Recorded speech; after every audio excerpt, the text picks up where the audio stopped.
¿Listo? Vamos a abrir nuestras Biblias en el libro de Jueces, capítulo 2. Jueces, capítulo 2, versículo 10 al 13.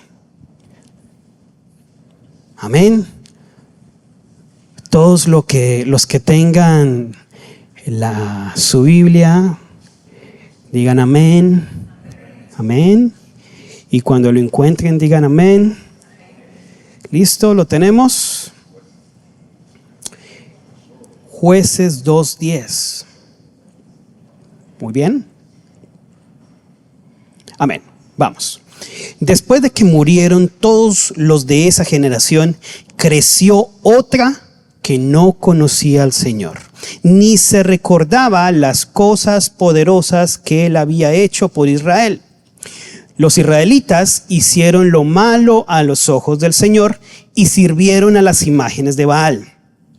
Abandonaron al Señor, Dios de sus antepasados, quien los había sacado de Egipto. Siguieron y rindieron culto a otros dioses, los dioses de los pueblos vecinos, y así provocaron el enojo del Señor.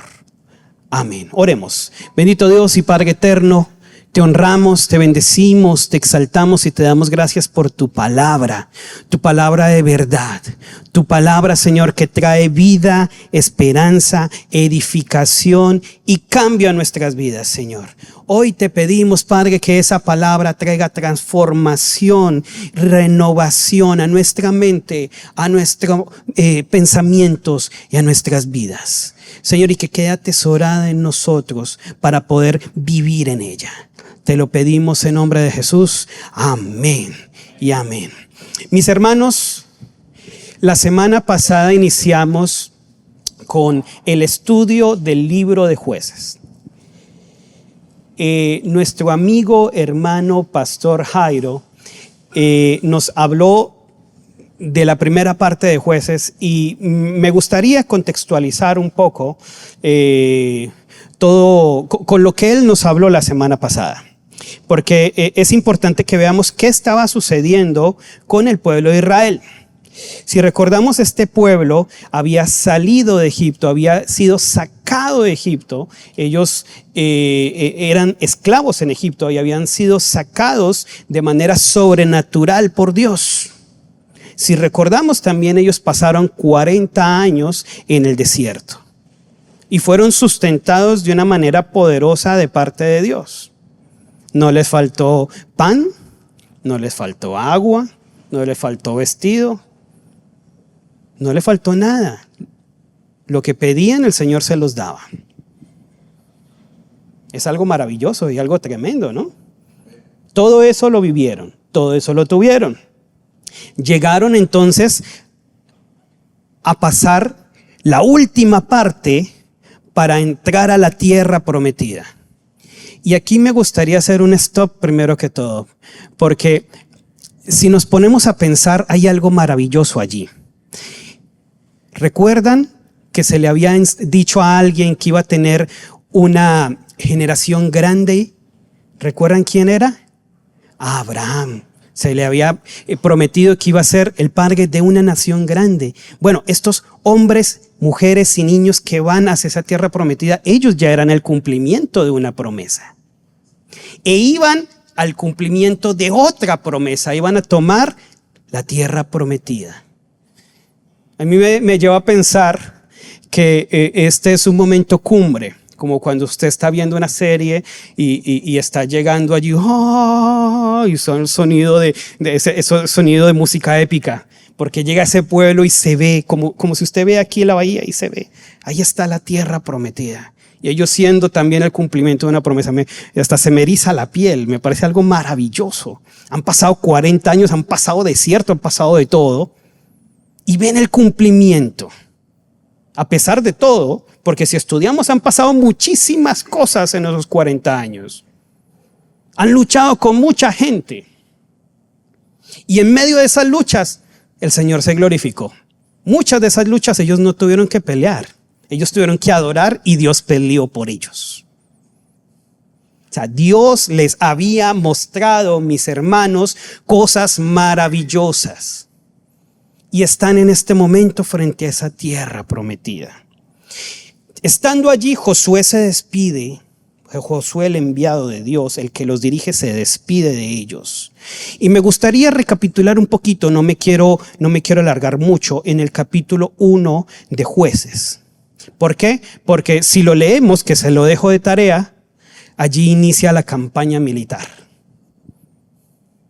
Ellos van y uno por uno va peleando y va tomando, en asalto va tomando cada uno de esos pueblos y lugares que debían tomar. Y se lo deja de tarea. Es interesante estudiar con pelos y señales cómo se dio todo. Pero bueno, vamos a llegar al punto de hoy. Vamos a Jueces capítulo 2 versículo 7. ¿Qué dice Jueces capítulo 2 versículo 7? El pueblo sirvió al Señor durante el tiempo de vida de Josué y sus lugartenientes. Esta fue una generación que había visto todas las grandes obras que el Señor había hecho por Israel. Estos eran los que habían pasado todo ese tiempo, que habían visto todas las maravillas en el desierto y hoy estaban allí para tomar esa tierra. De estos se habla, de esta generación. Pero ¿qué pasaba con ellos, mis hermanos? Que sirvieron de manera incompleta. No eran perfectos. Y para eso le invito a que busque atrasito en Josué capítulo 24, el último capítulo de Josué, Josué 24, 23. ¿Listo? ¿Lo tenemos? Dice, Josué respondió: desháganse de los dioses ajenos que todavía conservan. Vuélvanse de todo su corazón al Señor, Dios de Israel. Mi hermano, este no era un pueblo perfecto, era pueblo imperfecto. ¿Por qué? Porque eran idólatras. Me gustaría que analizáramos este punto. Acabo de leer hace un momento que dice que ellos sirvieron al Señor, ¿cierto? Pero sirvieron teniendo todavía dioses en su corazón, cosas que los ligaba a esos dioses. Aún así, eran gente que servían y que tenían fe y que siguieron a Josué. Dice allí: quitad pues ahora los dioses ajenos que están entre vosotros e inclinad vuestro corazón a Jehová, Dios de Israel. El pueblo que respondió: sí, serviremos a su voz y obedeceremos. Ahí vemos un compromiso de parte de ellos. Recuerda, están aquí a punto de tomar la tierra. Y Josué les dice: tienen que dejar de hacer eso que están haciendo. Tienen que dejar de servir y adorar a esos otros dioses. Pero vemos que no fue así. Ellos siguieron sirviendo a medias. Ellos lo siguieron haciendo. Y mi hermano, después de todo esto llega un momento de quiebre. Momento de quiebre para el que está apuntando, un momento de quiebre. ¿Cuál es el momento de quiebre? La siguiente generación. Y aquí vemos una rebelión en dos etapas. Número 1, el desconocimiento de Dios. Vino otra generación que no conocía a Dios. Y ese fue el primer texto que leímos. Jueces 2:10, sígame allí. Después de que murieron todos los de esa generación, todos los que se habían comprometido, que servían a medias, amén, ¿me siguen? Todos lo que acabamos de leer, todos los que servían a medias. Después de que murieron esos, creció otra generación que no conocía al Señor, ni recordaba las cosas poderosas que Él había hecho por Israel. ¿Qué pasó? O sea, tras de que los anteriores iban más o menos, conocían a Dios, pero su vida iba tibia, ni frío ni caliente, más o menos. Ahora llegaron los hijos de ellos que no conocían. No conocían a Dios, no sabían que era Dios, ni las cosas poderosas que había hecho en su pueblo. Y mi hermano, quizás no es que no hayan escuchado de, bueno, mi papá salió de Egipto, mi abuelo salió de allá de Egipto y él era el que hacía los ladrillos y le daban por cierta cantidad de ladrillo y le golpeaban para que llegara a cierta cantidad de bloques hechos. Pero eso fue mi abuelo, llegó aquí, a mí no me importa. No sé si ha escuchado chicos, adolescentes hablando así. A mí ya no me importa de aquí para allá. Eso pasó, exactamente. Así mismo es. Quizás no es que no supieran las cosas, sino que habían olvidado una palabra clave, mi hermano: el evangelio. Y ese evangelio es la importancia de haber sido salvados de la esclavitud. Ellos habían sido sacados de esa esclavitud, habían sido tomados y sacados, arrebatados de esa situación. Y esos que habían sido arrebatados iban a ser los que iban a ver cumplir la promesa de recibir una nueva tierra. Y no cualquier tierra, como nos decía el pastor Jairo la semana pasada, sino una tierra que fluía leche y miel. Una tierra rica. Una tierra llena de tesoros. ¿Y quién había prometido que les iba a dar una tierra llena de tesoros? ¿Cualquier persona? No, Dios. Ustedes, hermano, alcanzamos a entender la importancia de esta palabra. No tenían nada, eran esclavos. Iban a pasar a tenerlo todo. Pero estos chicos decidieron no conocer. Y al revés, mire, dice el versículo 11 que decidieron servir ¿a quiénes? A los Baales.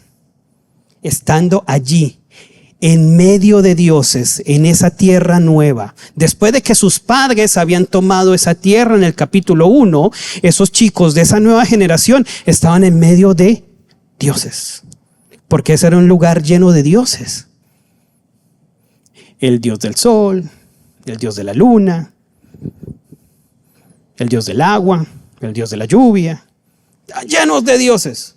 Estatuas por todo lado. ¿Y qué decidieron? Dice que decidieron amar y servir a otros dioses. A esos mini dioses, dioses de momento. Porque eran muchos. Esa palabra Baal, mi hermano, es cananea. Y viene, lo que significa, el significado de esa palabra es Señor. Ellos se hicieron sirvientes de esos señores. Sirvientes. Y lo sorprendente es que esto suceda en el transcurso de una generación a otra. Porque sus padres, aunque eran a medias, servían a Dios.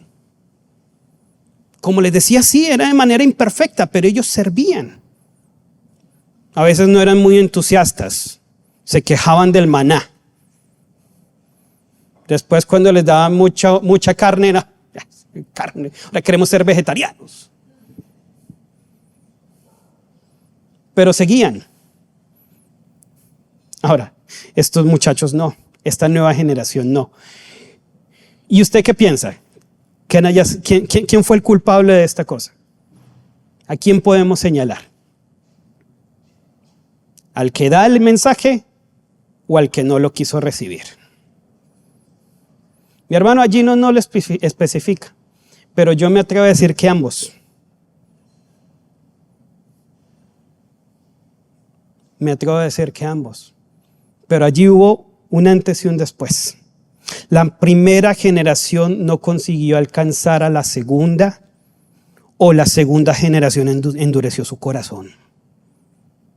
Por lo general la respuesta es ambas, mis hermanos. Los errores que una generación cristiana comete muchas veces se magnifican en la siguiente generación.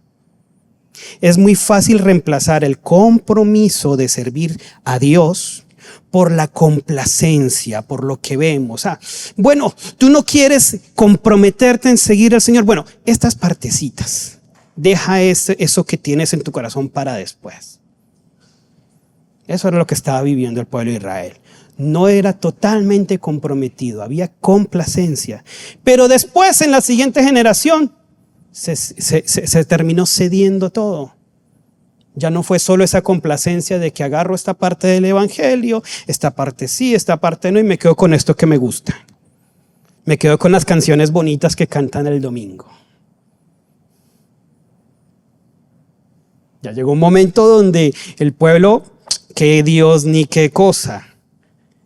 Aquí estoy viendo que hacen, mira esas fiestotas que hacen a Baal. No es solo adorar, sino fiestota. Porque era así. Amén.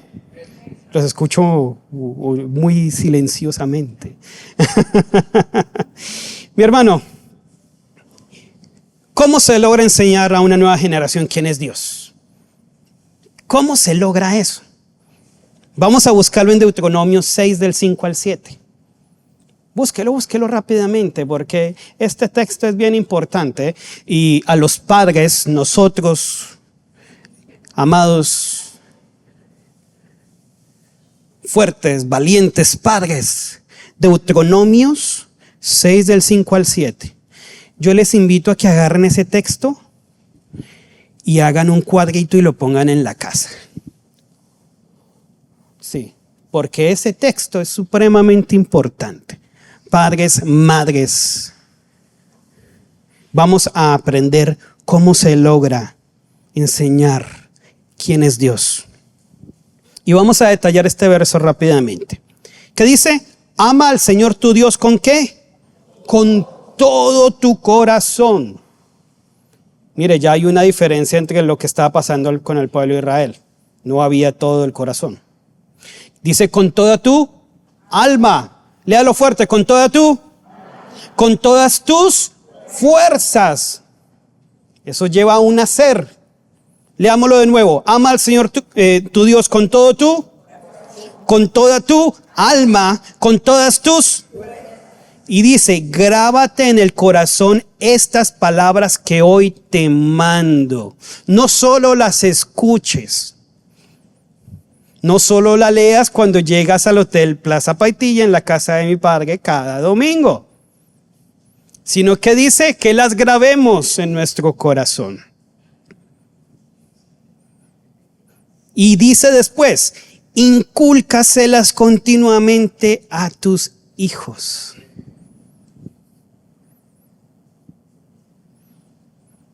No le digas cosas que no son, no le estés diciendo, tú no sirves. Bobo, no hagas eso. No, incúlcaselas. ¿Qué le vas a inculcar a tus hijos? La palabra. La palabra. Háblales de ellas cuando estés en casa, cuando vayas en el camino, cuando te acuestes y cuando te levantes. Qué tremendo.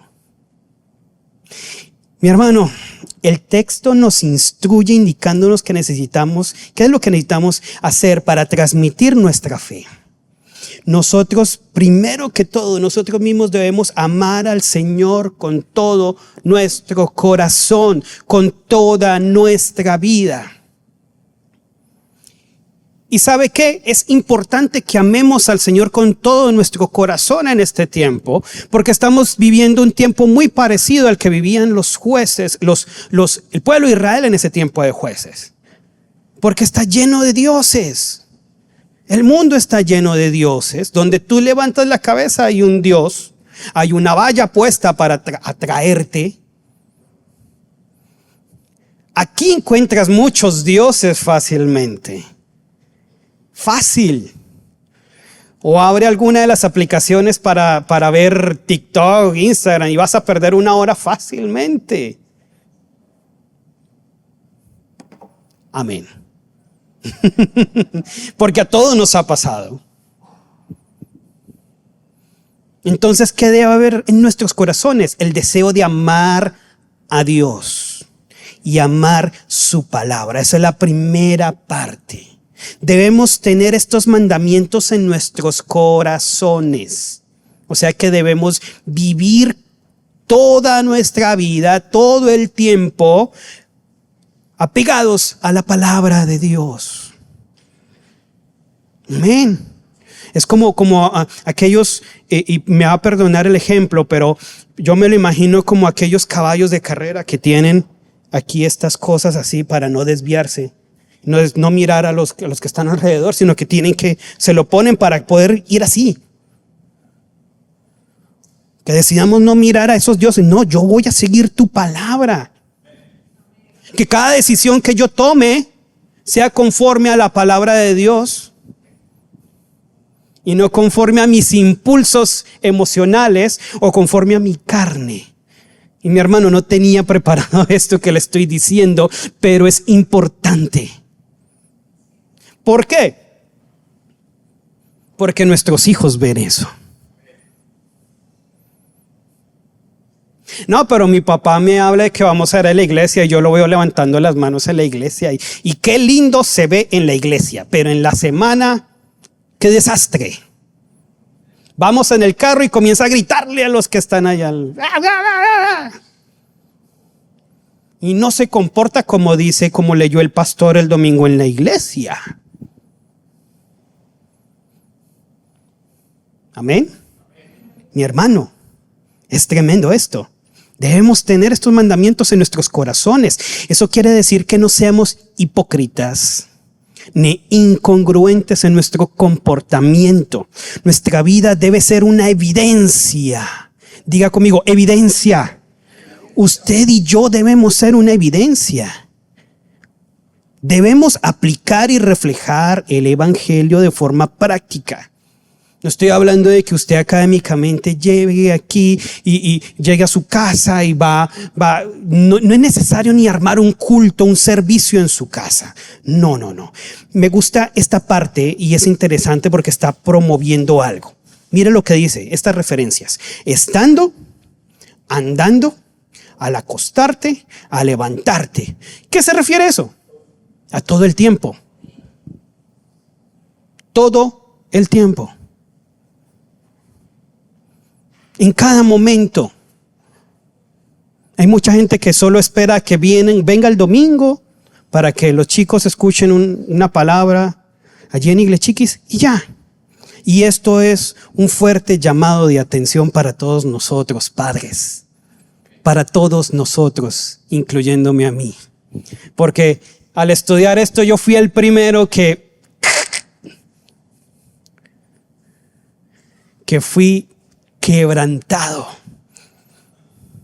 porque desafortunadamente nos dejamos llevar por muchas cosas en la semana, muchas cosas. Cuando ya son las 7 de la noche, ¿qué pasó hoy?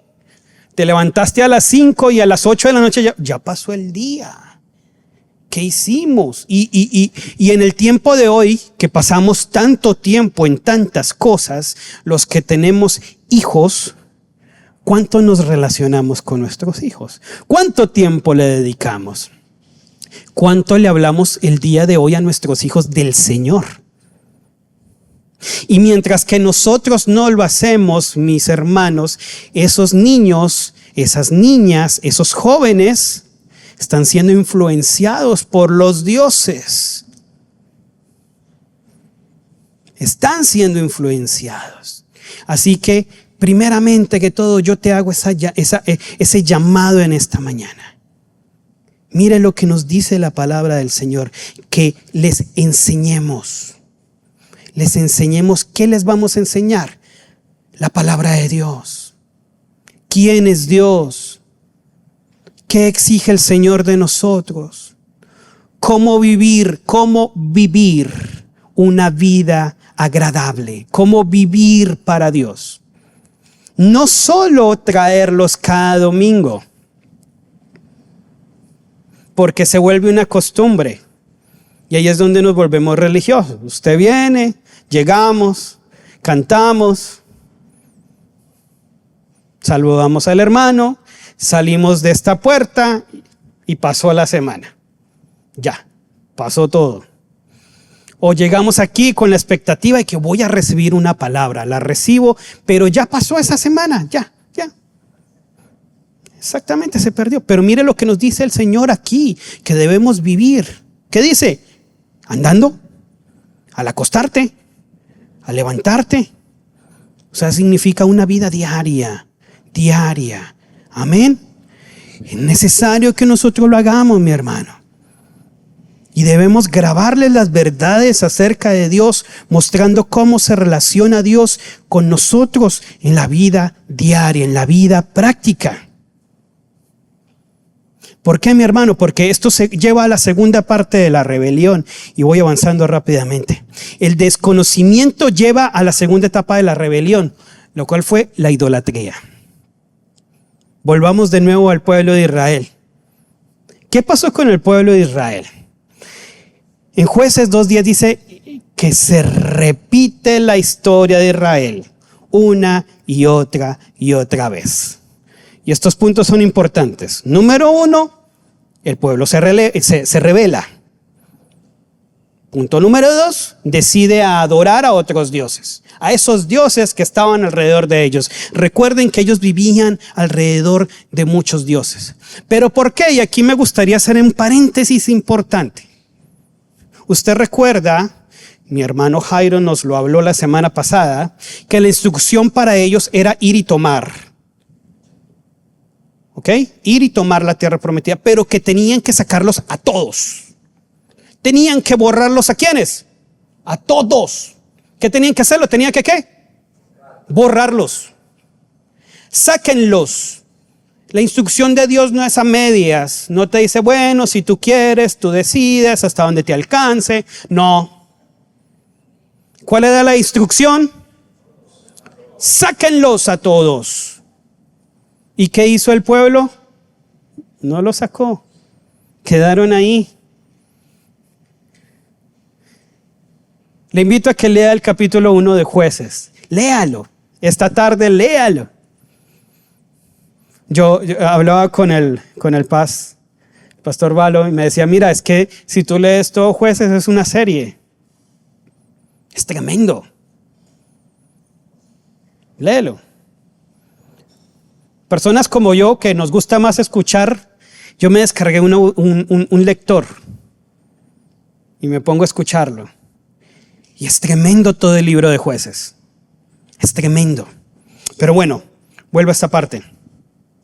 Ellos decidieron no hacer la tarea completa. Y quedaron estos semidioses allí. Y entonces, ¿qué sucedió con ellos? Decidieron adorarlos. Y ellos fueron castigados. Ese pueblo fue castigado. Recibió mucho azote. Recibieron muchísimo azote, así como ese, así. Fueron totalmente castigados. Y eso se volvió un ciclo. Volvamos al ciclo. Primero que todo, ellos se rebelan. Sucedía lo mismo. Se rebelaban. Después de eso, comenzaban a adorar a otros dioses. Y después de eso, eran castigados. En ese momento, el Señor mandaba a un juez, por eso se llama Jueces. ¿Para qué? Para que los librara. Una vez que eran librados, esta persona moría. ¿Y qué sucedía con ellos? Volvían al mismo ciclo. Volvían al mismo ciclo. ¿Y sabe qué es lo peor de todo? Que las perversidades aún eran peores. Y peores. Y peores. Y déjeme decirle, mi hermano, este relato se repite en la vida de hoy. Como les decía, estamos viviendo alrededor de dioses. Muchos dioses que la gente se hace, que el mundo te muestra. Muchos. ¿Qué está haciendo un pueblo de Dios que no escucha a un líder? Ese líder que fue enviado. En ese momento fue cada uno de esos jueces, de esos hombres que Dios envió. Pero en este momento tenemos al líder supremo, el cual es Jesucristo. ¿Qué estamos haciendo cuando adoramos a otros dioses en vez de adorar al verdadero Dios? Y voy a usar una palabra fuerte, y es que nos hemos prostituido. Dice Jueces 2:17. Sin embargo, tampoco escucharon a esos líderes, sino que se prostituyeron al entregarse a otros dioses y al adorarlos. Muy pronto se apartaron del camino que habían seguido sus padres y sus antepasados, el camino de la obediencia y de los mandamientos del Señor. Y sí, suena muy fuerte, pero es así. Ese uso de la palabra prostituyeron nos dice que cuando servimos a un ídolo, entramos en una relación intensa con él. Y él simplemente nos usa, mi hermano, sin preocuparse por nosotros. Nos volvemos completamente vulnerables y esclavos de ese ídolo. Usted necesita ese ídolo. Usted quiere saber de ese ídolo. Y sabe, no sé si usted, pero yo fui muy confrontado con esta palabra. Porque pudiéramos hacer una lista de ídolos que tenemos hoy en día. El trabajo, el dinero, los amigos, quizás hasta nuestro esposo o esposa. Y ahí quería llegar. Gracias, mi hermana. El yo, el ego, las redes sociales, el entretenimiento. Pero mi hermano, el trabajo. Hay gente que vive para trabajar. Ya, lo voy a dejar ahí. Vive para trabajar. Así de simple. Y mucha gente que está desgastada del trabajo. Desgastada físicamente, desgastada emocionalmente. Y los conozco así. Viven para trabajar. Se ha convertido en su Dios. El dinero. El dinero. Hay gente que vive por el dinero, necesita tener el dinero, necesita saber que tiene un par de cifras encima y en sus cuentas, o si no, se asustan y hacen lo que sea por el dinero. ¿Por qué? Porque se ha convertido en su Dios. Y saben, lo hemos escuchado aquí muchas veces. Nuestra bendición no depende de cuánto dinero tú tengas, sino que depende de Dios. Dice la palabra que vamos a poder comprar sin dinero.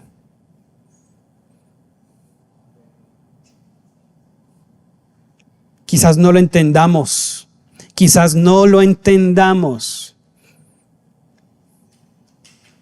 Pero es fe.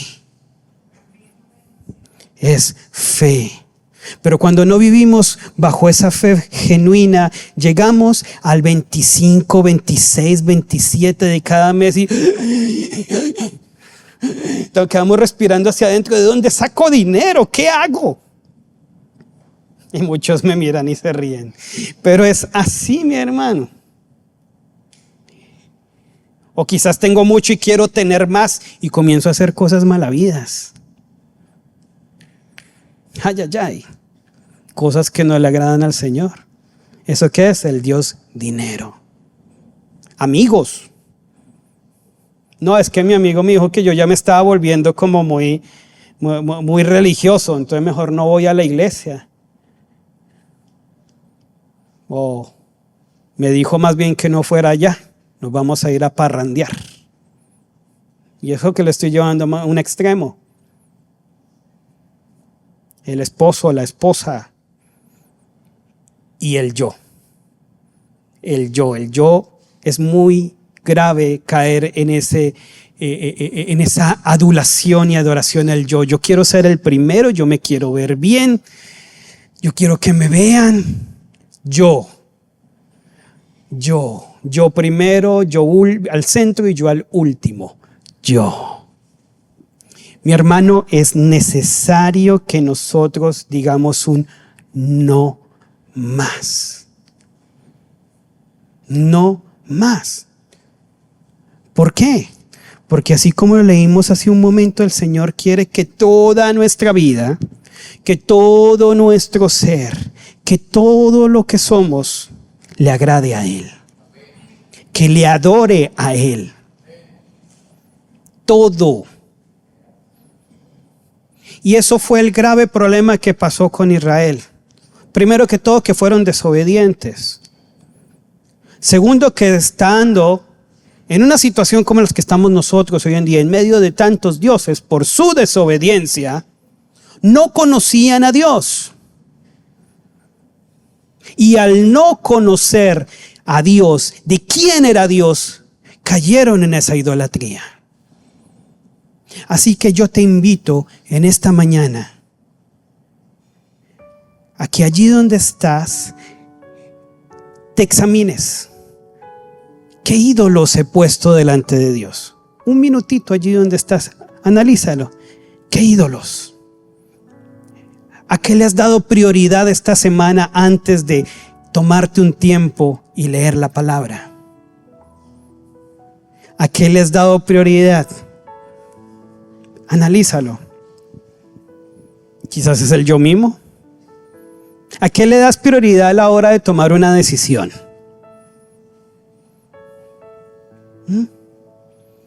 Allí vas a poder ver cuántos ídolos has estado poniendo antes la verdadera rendición y de la verdadera adoración a Dios. Y por consiguiente, mi hermano, antes de terminar,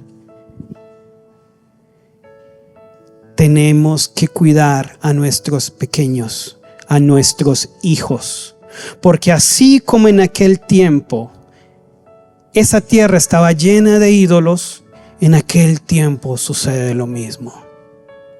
Tenemos que enseñar a nuestros hijos a tener una vida que agrade al Señor.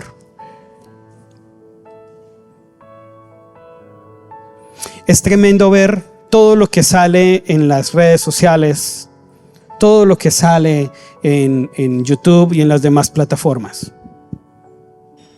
Es tremendo. Y si no les enseñamos a nuestros hijos cómo es el mundo en realidad y qué es bueno y qué es malo, el mundo se encarga de infectarlos. Y es una infección. ¿Y por qué estás diciendo eso? No, yo lo vi en YouTube. ¿Y de dónde sacaste eso? ¿Les ha pasado, padres?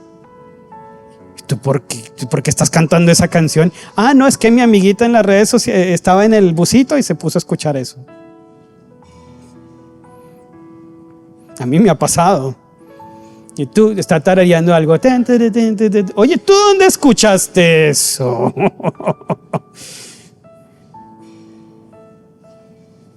Con nosotros y nosotros está invadido el mundo de esos dioses, de esas cosas que no están bien. Así que nuestro papel es instruirlos. Dice la palabra de Dios, instruye al niño en el camino. Cuando fuere viejo no se apartará de él.